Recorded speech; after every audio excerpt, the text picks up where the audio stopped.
work out 5/12 plus 1/6. Okay, so the first thing you need to do when adding or subtracting any fractions is you want it in the same denominator. So I want these to be the same. And what you do for that is you work out the lowest common multiple of 12 and 6.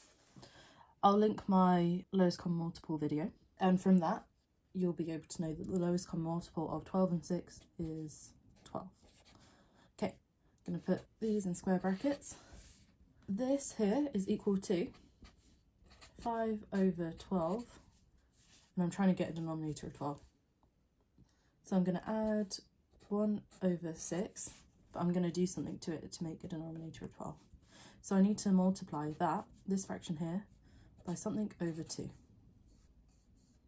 So if I multiply it by 1/2, that changes the value of this. However, we know that if you multiply anything by 1, then it stays the same.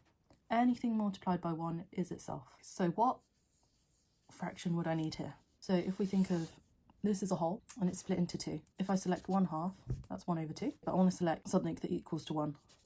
So I select both, and that is 2/2. It's equal to 1. Okay, I'm going to put this in brackets just for clarity. Alright, in the next line, I'm going to put 5/12 because nothing's happening to this. And when you multiply out fractions, you multiply the top ones. So 1 times by 2 is 2. And 6 times by 2 is 12.